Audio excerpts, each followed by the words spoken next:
Thank you very much, Madam President. And thank you very much for that statement. Ladies and gentlemen, it gives me immense joy to be back in this county of limitless potential, Homa Bay. It has been 62 eventful years since we took this historic step towards full independence through our hard work, determination, and self-belief. We have defied odds, surmounted challenges, triumphed over adversity, and emerged as a modern democratic state whose government and economy are energized by the restless ambition of confident citizens. Our forefathers knew, as we do, that we, the people, are the foundation, the pillars, and the engine of this nation, and that only we can do the work of building the Kenya we want. More critically, we understand keenly that this country is our home, and we have no other. This is why, wherever they go all over the world, Kenyans never forget their homeland and vigorously contribute to nation building. We are acutely aware that although we have given a decent account of ourselves since the first Madaraka Day, we are quite far from where we ought to have reached. It is time for us to reflect on the state of our collective self-belief as a people, because without it, we lose all the opportunities that come with Madaraka. We all know that Kenya is not short of imaginative strategies and bold visions. In fact, so good are some of our plans that other countries have successfully implemented them and achieved impressive progress. Our biggest problem has always been one of implementation and execution. The faith to believe in our plans for change, the courage to execute, and the patience and focus to get it done. Some do not believe that we deserve the good that comes with positive change. Others think we are too poor or even in the wrong part of the world. Yet still, others do not want to see changes that benefit ordinary people or make life better for everyone. Today, ladies and gentlemen, I want to persuade the doubters that no one else is going to bring change except us, and that the only way to build the Kenya we want is by embracing change, however uncomfortable it may seem at first, and that we must possess the self-belief individually and collectively to approach our tasks boldly, confidently, and with determination in order to deliver new, more and better, sooner rather than later. Ladies and gentlemen, over 2.5 years ago, we embarked on an ambitious journey of national renewal powered by the bottom-up economic transformation agenda and rooted in the will and sovereign consent of the people of Kenya. Bottom-up is not just a mere slogan. Today, it is a lived reality for millions of Kenyans, transforming lives and reshaping destinies across the country day by day. This agenda is the expression of a deeper yearning among Kenyans to take control of their own fate and break free from a long history of hopelessness, dependence, and exclusion. This renewal of our commitment to deliver on the fundamental mandate of Madaraka is inspired by the enduring spirit of self-determination through which we vow to give ourselves not only what was denied us during colonialism, but also what every citizen and every human being deserves. That is liberty, dignity, security, and opportunity. Madaraka affirms our collective faith, shared across generations of Kenyan patriots, that through hard work, innovation, and resilience, our farmers, traders, young people, workers, and professionals will rise to the occasion.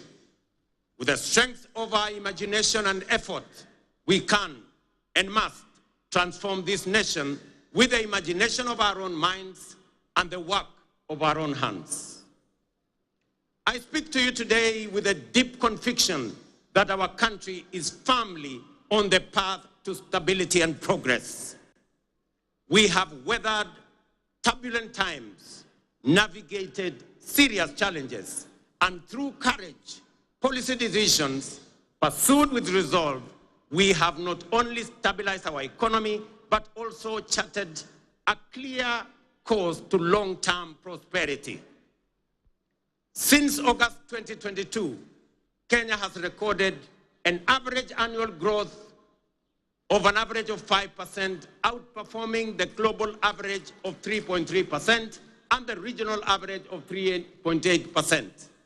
Just last month, the International Monetary Fund projected our GDP to reach US dollars 132 billion. That is 17 trillion Kenya shillings, making us the largest economy in our region and the 6th largest economy in our continent. At the same time, inflation has declined sharply from 9.6% in October 2022 to 3.8% in May this year, well below our target of 5% and bringing welcome relief to households and businesses. This reflects the strength of our economic fundamentals and the impact of our bold reforms. During the same period, the shilling appreciated by nearly 20% against the US dollar, from Kenya shillings 162 to Kenya shillings 129, making it one of the best performing currencies in the world. The central bank rate has decreased from 13 to 10%, lowering the cost of borrowing and spurring private sector activity. Additionally, our foreign exchange reserves now stand at US dollars 10 billion, extending our import cover from 2.5 to 4 months. Ladies and gentlemen, the affordable housing program stands as a powerful symbol of the socio-economic transformation underway across Kenya. Last week, I had the privilege of handing over keys to the first 1,080 social housing units in the new Mukuru estate in Nairobi. As I said then, while it was a life-changing moment for the new homeowners, it was equally one of the most profound and consequential days in my political career to witness how a deliberate government policy can uplift lives, restore dignity, and offer hope to communities that have long lived on the margins of our society. Vulnerable, forgotten, and neglected. It also marked a proud milestone for Kenya and demonstrated that ambitious national programs can be successfully implemented to deliver tangible benefits to ordinary citizens and fundamentally reshape our understanding of meaningful change.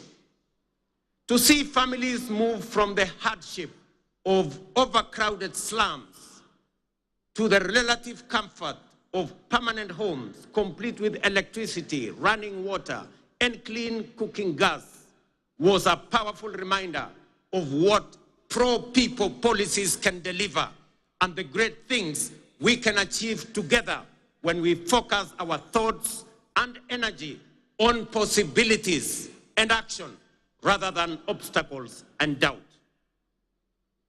A little over 2 years ago, many were skeptical when we said that ordinary Kenyans can begin owning homes through a rent-to-own model using the same amount they pay in rent. Today, that bold promise is being fulfilled. We saw the joy of Cherusha Mudhoni, a mother of 3, grandmother of 4, and second-hand clothes trader from Mukuru kwa Ruben as she stepped into her new home. Here in Homa Bay County, the county of limitless opportunities, just 2 days ago, I had the pleasure of handing over keys to the first occupants of 110 affordable housing units at Boma Yangu Housing Estate right here in Homa Bay. Among the new proud homeowners, some of whom are with us here today, were Kennedy Otieno Odede, a border writer, Helen Atieno Osala, a mama samaki at the new modern fish market here in Homa Bay, Geoffrey Othiambo Nyasuda, a Jua Kali fabricator, and Vincent Ocheng Onyango, a security guard. The journeys of new homeowners like Cherusha Mudhoni in Mukuru, Kennedy Odede here in Homa Bay, and thousands of others across the country, from the dehumanizing squalor of informal settlements to the security and pride of permanent homes, stand as a powerful testament to the transformative promise of bottom-up empowerment. They prove that with vision and resolve, courage and conviction, we can lift even the most forgotten among us into lives of dignity, hope, and limitless possibility. Ladies and gentlemen, if you didn't understand what we meant by bottom-up, now you do. If you didn't believe, now you believe. And if you thought it was a fantasy, as contributors to the housing levy, you are now witnessing and making history that will be remembered for generations to come in the history of Kenya.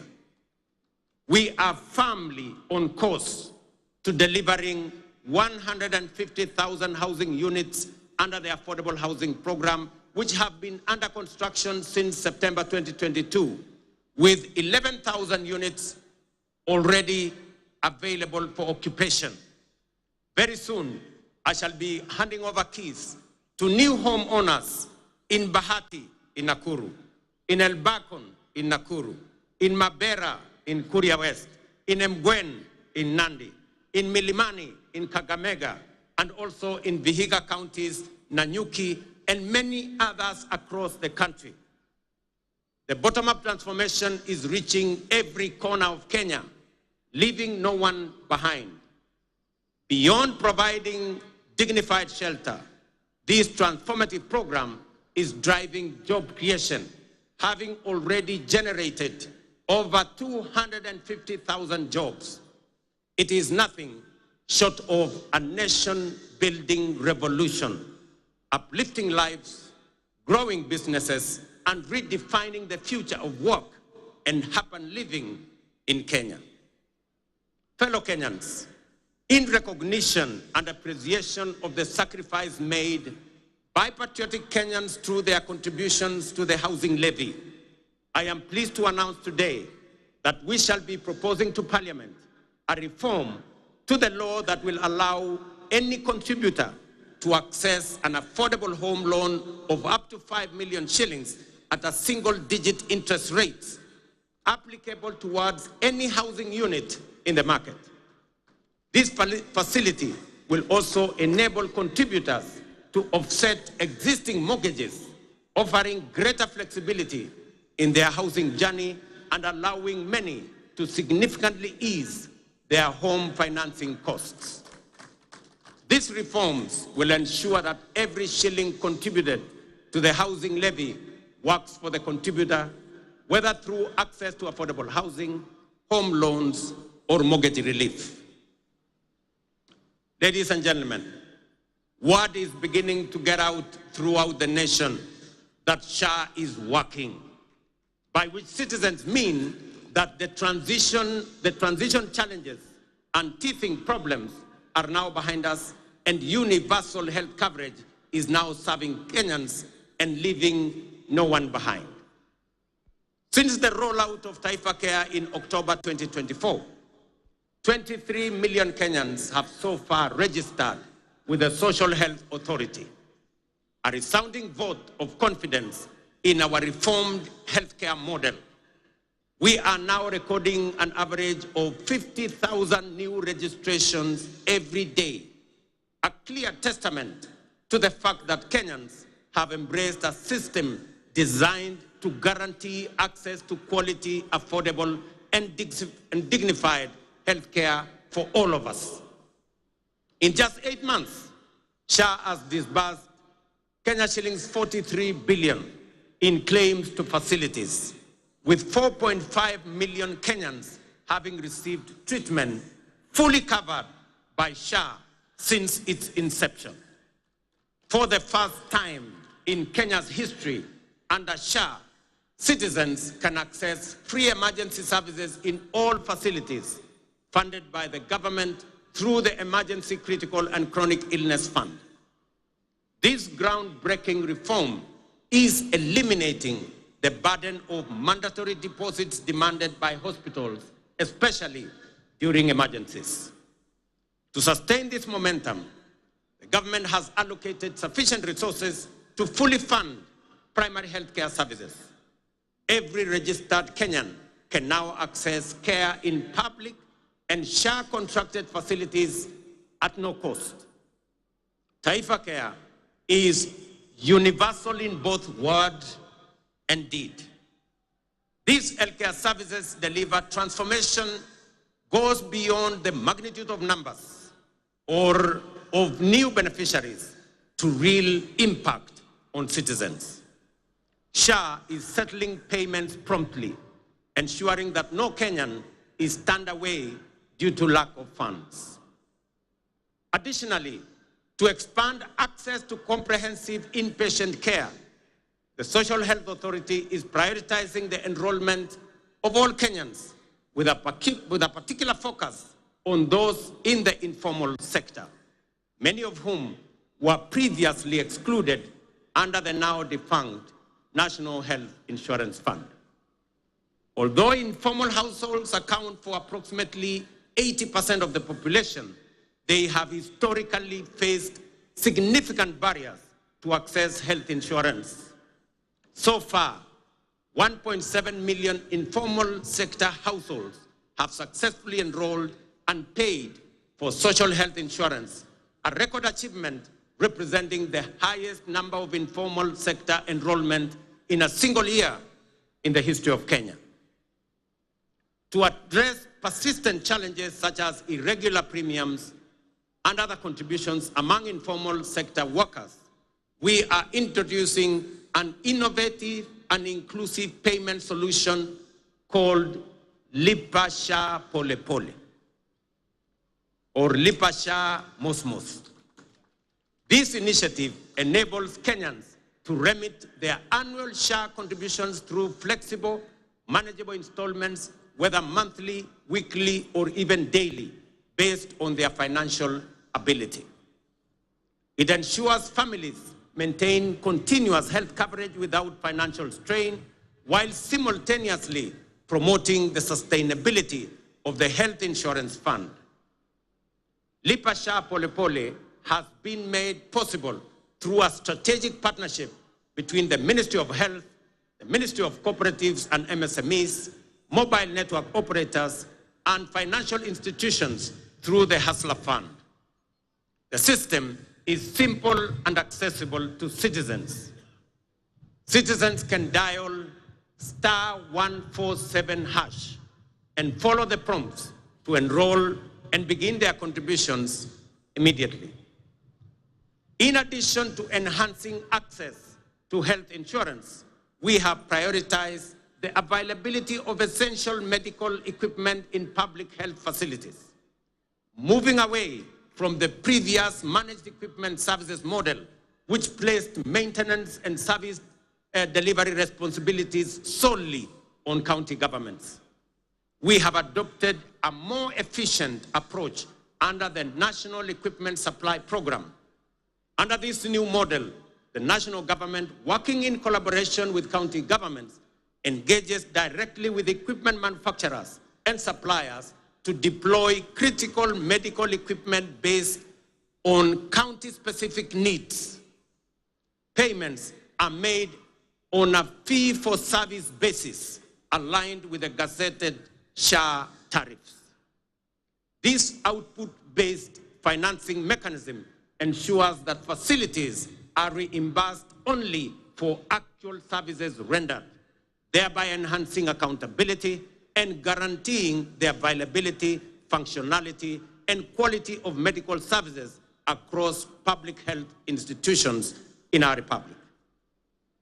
I urge every Kenyan to take charge of their health by enrolling with the Social Health Authority so that together we can end the heartbreaking cycle where families are forced to auction their livestock, sell their land, or part with their life's possessions just to afford medical care. No Kenyan should choose between life-saving treatment and their dignity.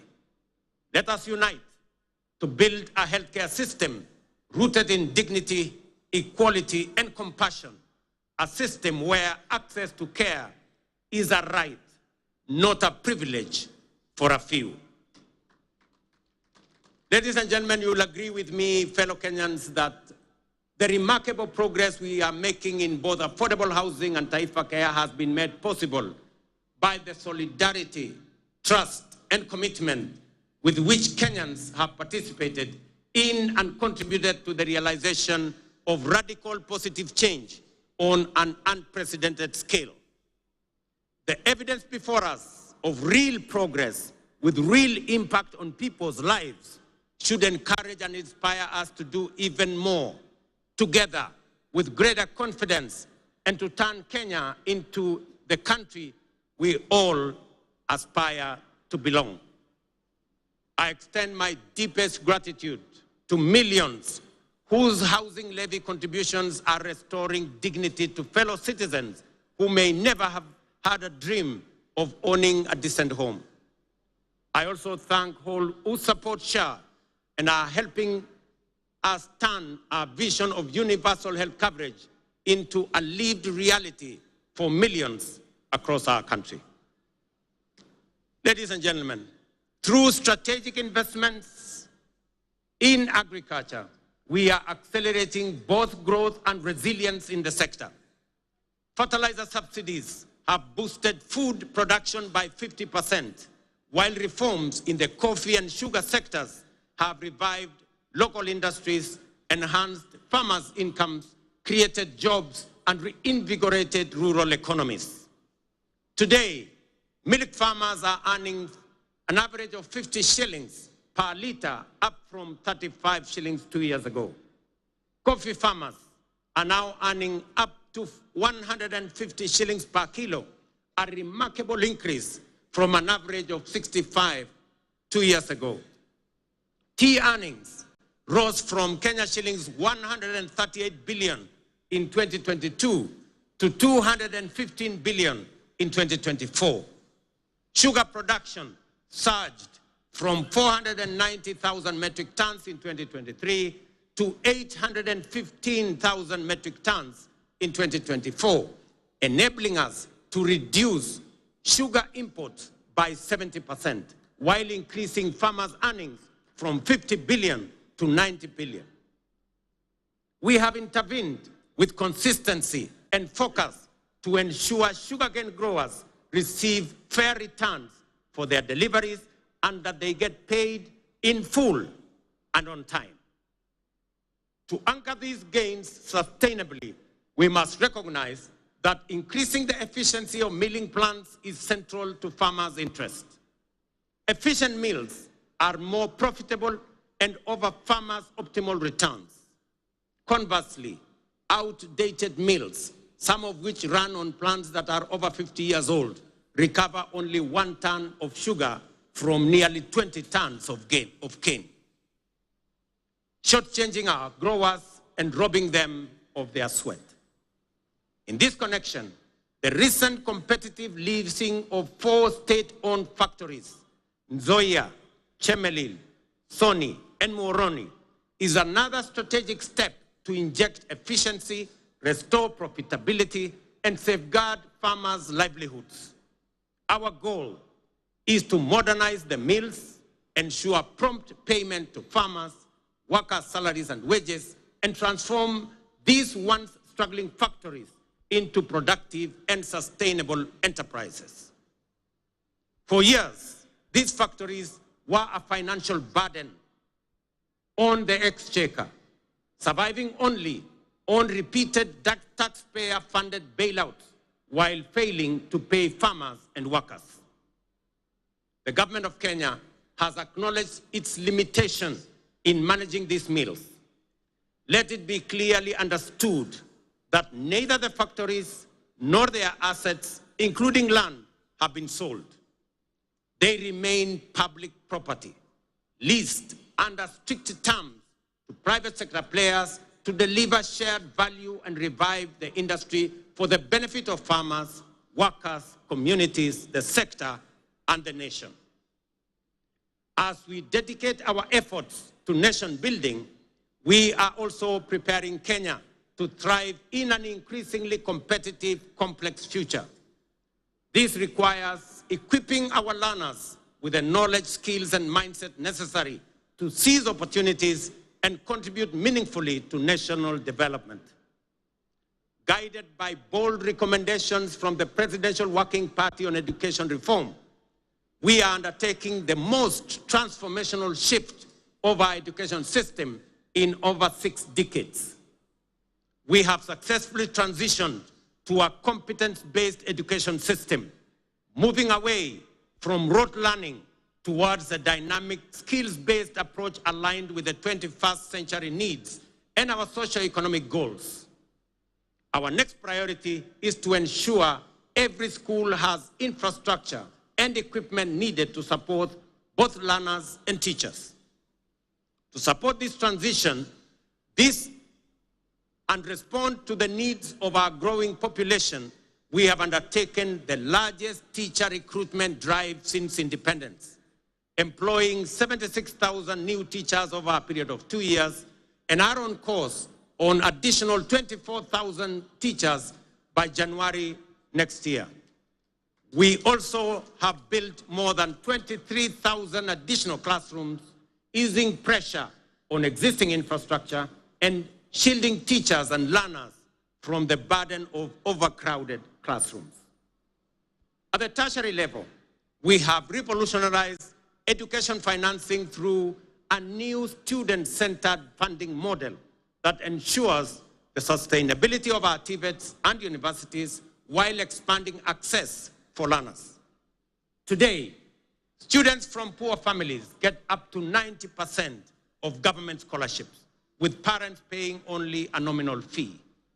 In recognition of the transformative power of technical and vocational education and training, in tackling pressing socioeconomic challenges such as youth unemployment, skills gaps, and poverty, the government is aggressively scaling up investment in technical training.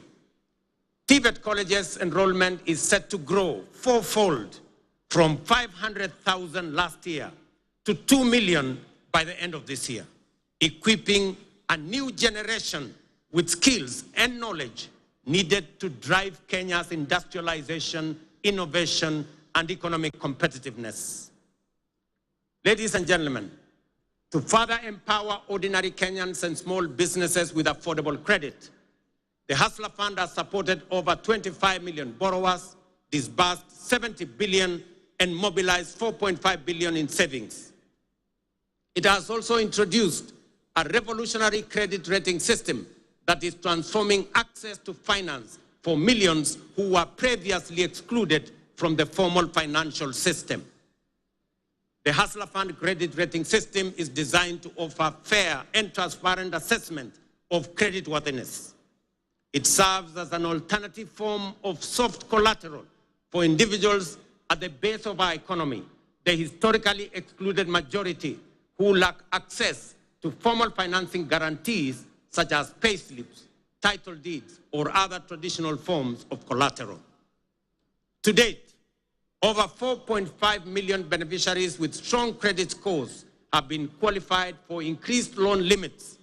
Notably, 400,000 of them are now eligible for loans of up to 150,000 without any other collateral except their credit score, bringing them into direct engagement with commercial banks.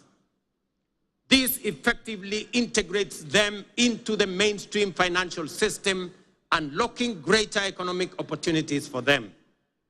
As part of this financial empowerment program for those at the base of our economy, I am pleased to announce that in recognition of the immense potential of our young people, their critical role in the economy, and their capacity for creativity and innovation, the government of Kenya has partnered with the World Bank to roll out the 20 billion National Youth Opportunity Towards Advancement Project, commonly known as NYOTA. This initiative aims to empower over 800,000 young people aged between the ages of 18 and 29 years, and up to 35 years for those with disabilities, by enhancing their employability through skills, training, on-the-job experience, recognition of prior learning, and entrepreneurial development, and the promotion of a savings culture. The NYOTA project leverages the Hustler Fund platform and has already attracted over 1 million applicants for its business support component. This initiative targets at least 70 young people in every ward across Kenya, offering grant funding, business training, and market linkages. We have committed 5 billion Kenya shillings in grants to support 100,000 young people. Each will receive Kenya 50 shillings grant in seed capital to start their entrepreneurial journey by August this year. I am equally pleased to report to the nation that effective this week, we will commence the nationwide rollout of Climate Works, a bold and ambitious initiative aimed at engaging over 110,000 young people across the 47 counties in meaningful work that strengthens their nation's resilience, beginning with informal settlements. Launched last year in Nairobi, the program has recorded significant success and is now being expanded to the remaining 46 counties. Structured as a social protection program, Climate Works will engage youth to deliver vital public goods, including the construction of roads, the planting of trees, and the improvement of environmental sanitation within their localities. Through Climate Works, we are not just offering a paycheck for today. We are providing financial relief and a bridge to future opportunities, enabling young people to pursue their next steps, whether in launching a business, furthering their education, or stepping into long-term employment. So vijana wa Homa Bay, mujipange, kuanzia next week, ile ilikuwa inaitwa kazi mtaani, sasa itaanza Kenya mzima, na vijana 110,000 watapata nafasi ya kushiriki katika kazi hiyo. Ladies and gentlemen, the blue economy is a central pillar of the bottom-up economic transformation agenda with vast potential for job creation, food security, revenue generation, and rural development. Many nations have leveraged their marine resources for prosperity. It is time for Kenya to do the same. That is why this Madaraka, themed around the blue economy and maritime affairs, is being marked here in Homa Bay, the bay of endless opportunities. When we speak of unutilized opportunities and untapped potential in the blue economy, Homa Bay in many ways mirrors the promise of Kenya itself. Kenya has the capacity to become a maritime powerhouse. It is time to act, time to do something bold, ambitious, and transformative with this opportunity. Recognizing this opportunity, the government of Kenya is prioritizing the blue economy as a key frontier for national socio-economic transformation. we are making deliberate and strategic investments in sustainable fisheries across lakes, dams, and oceans. A flagship initiative is the Cabonyo Fisheries and Aquaculture Services and Training Center of Excellence in Nyando. Once operational, it will produce 7 million fingerlings quarterly to restock Lake Victoria and drive research, training, and innovation. The facility will house a Nile Perch Innovation Center, an Aquaculture Resource Center, and the Kenya Fishing School, positioning Kenya as a regional aquaculture leader. Similarly, the Sagana Aquaculture Center is being modernized to serve as a national breeding hub to warm water species like Nile tilapia and African catfish.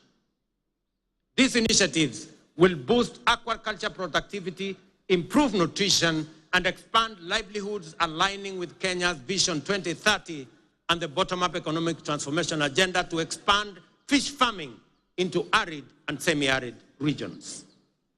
In Mount Kenya's highlands, the Kikanjo Drought Hatchery is being upgraded to resolve issues like fingerling shortages and high costs, ensuring trout farming remains viable in cooler regions. At the coast, the National Mariculture Research and Training Center in Shimoni, under the Kenya Marine and Fisheries Research Institute, is cultivating maritime species like milkfish, mud crabs, seaweed, oysters, and prawns. This initiative aims to create jobs and improve livelihoods for about 200,000 people across 5 coastal counties. The development of Liwatoni and Shimoni fishing ports will further expand deep-sea fishing capacity to 24 vessels, fully unlocking our maritime potential. We have completed 7 modern fish landing sites on the Indian coast and 3 on the shores of Lake Victoria. Additionally, 5 more landing sites are under construction in the coastal counties of Kwale, Mombasa, Kilifi, Tana River, and Lamu at the cost of Kenya shillings 1 billion. Due for completion by September this year. 9 new landing sites are also planned around Lake Victoria in Kisumu, Busia, Siaya, Migori, and Homa Bay with a budget of Kenya shillings 1.5 billion. To strengthen the fisheries value chain, we are also building modern fish markets with cold storage and hygiene facilities. In the coast, markets are being constructed in Likoni, Malindi, and Kibuyuni. In Turkana, we are developing markets in Kalokol and Lowerangak, alongside fully equipped landing sites in Kalokol and Loyangalani. Collectively, these investments aim to cut post-harvest fish losses, currently estimated at between 30% and 40%, and create new economic opportunities for women and young people. The blue economy currently contributes 36 billion to our economy, which is only 0.6% of our GDP, but has the potential to contribute Kenya shillings 400 billion through both capture and culture fisheries. To meet this rising demand and ease pressure on wild stocks, we are promoting cage farming in Lake Victoria. As of 2024, over 4,000 cages have been established in Kisumu, Siaya, Homa Bay, Migori, and Busia, producing 12,000 metric tons annually, mostly of Nile tilapia. Ladies and gentlemen, over the past 2.5 years, we have constructed 1,800 kilometers of new tarmac roads and maintained over 134,000 kilometers, surpassing our targets, unlocking markets, empowering rural communities, and supporting key sectors such as agriculture and housing. Discussions have been concluded on the extension of the standard gauge railway from Naivasha to Kisumu and onward to Malaba. Additionally, by July this year, construction will commence on the dual carriageway from Rironi to Mau Summit, eventually extending through Eldoret to Malaba. Ladies and gentlemen, as we often say here in Kenya, any time is tea or coffee time, which explains why instant coffee is a favorite for many. Yet we must all agree that while instant coffee is good, there are no instant solutions to the enduring and demanding tasks of nation building. Real change takes plans, persistence, and discipline. Promises must be followed by action and the willingness, discipline, and grit to do what is necessary day by day.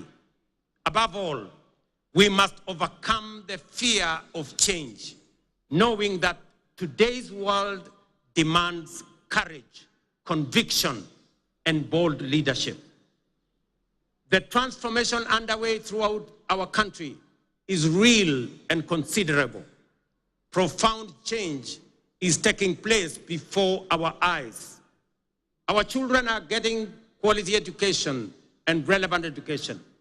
By January next year, we will have employed 100,000 teachers, the highest number in our nation's history, to help build the workforce of the future. Roads are connecting communities. Electricity is reaching every village.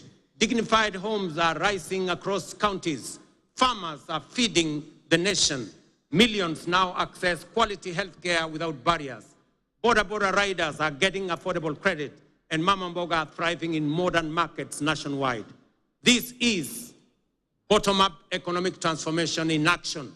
No longer a distant dream, but a lived reality for millions of hard-working Kenyans whose dreams are now within reach. We must sustain this momentum to make up for lost time and create opportunities for millions still yearning for a chance. We must remain steadfast in our belief in Kenya's potential and in our ability to realize our dreams. Let us never become a nation that stopped believing, nor a people who only dreamed but were too afraid to act. Let us move forward with the same spirit, honoring the vision of our founding fathers. Their dream was not just self-rule, but a nation where every Kenyan from every corner can dream freely, strive equally, and achieve their potential. Today, we renew that promise to leave no one behind and build a Kenya where hope and opportunity are a right for all. Jameni, munikubalie nimalizie hapo nikiwaambia ndugu zangu wa Homa Bay, asanteni sana kwa kutukaribisha Homa Bay. Tunawaheshimu, tunawapenda, na mimi nataka niwahakikishie safari hii tutatembea kwa pamoja. Nataka nimshukuru ndugu yangu mkubwa Mheshimiwa Raila Odinga aka Baba kwa kuunganisha pamoja na mimi taifa letu la Kenya. Tuondoe siasa ya chuki na ukabila na mambo ya kisirani. Tuwaweke watu wa Kenya pamoja kwa sababu umoja ni nguvu. Ndio muimbaji mmoja hapa akatuambia, one waonge wasiwasi, one waonge watch, one wachodho mana teach.